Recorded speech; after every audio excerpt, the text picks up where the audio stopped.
जो खुशियों को ढूंढते हैं उन्हें खुशियां मिलें या ना मिलें, लेकिन उनके यहाँ खुशियों की कोई कमी नहीं होती जो दूसरों की झोली खुशियों से भरते हैं।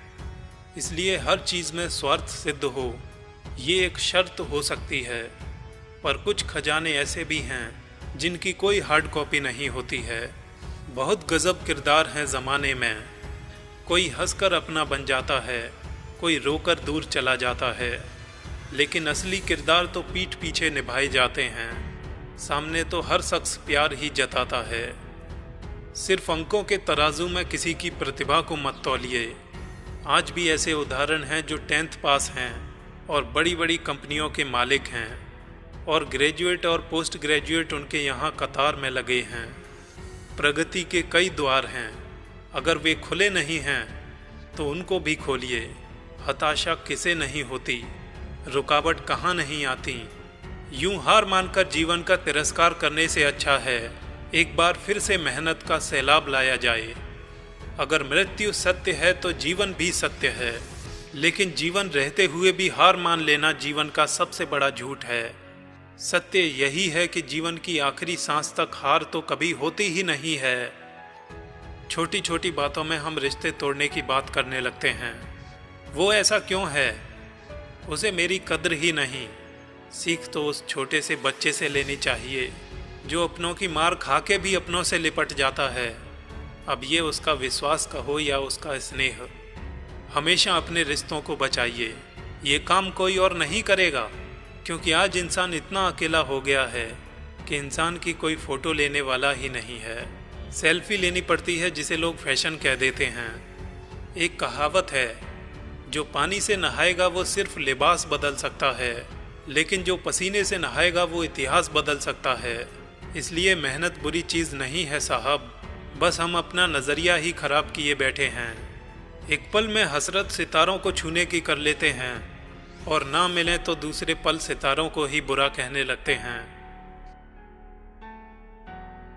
एक इंसान बहुत पैसा कमाना चाहता था क्योंकि वह गरीब था, बदहाली में जी रहा था। उसका सपना था कि वो मेहनत करके खूब पैसे कमाए और एक दिन अपने पैसे से एक कार खरीदे। जब भी वो कोई कार देखता तो उसे अपनी भी एक कार खरीदने का मन करता। कुछ साल बाद उसकी अच्छी नौकरी लग गई, उसकी शादी भी हो गई, और कुछ ही वर्षों में वह एक बेटे का पिता भी बन गया। सब कुछ ठीक चल रहा था, मगर फिर भी उसे एक दुख सताता था कि उसके पास उसकी अपनी कार नहीं थी। धीरे धीरे उसने पैसे जोड़कर एक कार खरीद ली। कार खरीदने का उसका सपना पूरा हो चुका था और इससे वो बहुत खुश था। वह कार की बहुत अच्छी तरह देखभाल करता था और उससे शान से घूमता था। एक छुट्टी का दिन था और वो अपनी कार को रगड़ रगड़ कर धो रहा था, यहाँ तक कि गाड़ी के टायरों को भी चमका रहा था। उसका 5 साल का बेटा भी उसके साथ था। बेटा भी पिता के आगे पीछे घूम घूम कर कार को साफ होते देख रहा था। कार धोते धोते अचानक उस आदमी ने देखा कि उसका बेटा कार के बोनट पर किसी चीज़ से खुरच खुरच कर कुछ लिख रहा है। ये देखते ही उसे बहुत गुस्सा आया। वो अपने बेटे को पीटने लगा। उसने उसे बहुत ज़ोर से पीटा। दरअसल वह आदमी अपनी कार को बहुत चाहता था और वह बेटे की इस शरारत को बर्दाश्त नहीं कर सका। बाद में जब उसका गुस्सा कम हुआ तो उसने सोचा कि जाकर देखूं कि कार में कितनी खरोंच लगी है। कार के पास जाकर देखने पर उसके होश उड़ गए।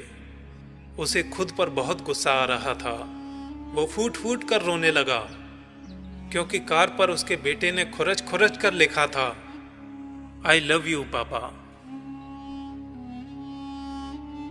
अब उसने पास में खड़े अपने बच्चे को तुरंत सीने से लगा लिया। ये कहानी हमें ये सिखाती है कि किसी के बारे में कोई गलत राय रखने से पहले या गलत फैसला लेने से पहले हमें ये ज़रूर सोचना चाहिए कि उस व्यक्ति ने वो काम किस नीयत से किया है। विश्वास रखें कि दुनिया में हर महंगी चीज़ इंसान अपने प्रयास से पा सकता है, लेकिन खोए हुए इंसान की कीमत तब समझ आती है जब सब कुछ होकर भी उसे लाया नहीं जा सकता। जब आप खुद के लिए दूसरों से अपेक्षाएं रखना शुरू कर देते हैं, वहीं से जीवन में दुखों की शुरुआत भी हो जाती है, क्योंकि ये अपेक्षाएं हमारे स्वयं के मन के द्वारा बनाई गई होती हैं। और ये ज़रूरी नहीं कि सामने वाला उस पर खरा उतरेगा। घास फूस और बेल हमेशा सहारा लेकर बढ़ती हैं और अंत में नष्ट हो जाती हैं। एक छोटा सा पौधा देखना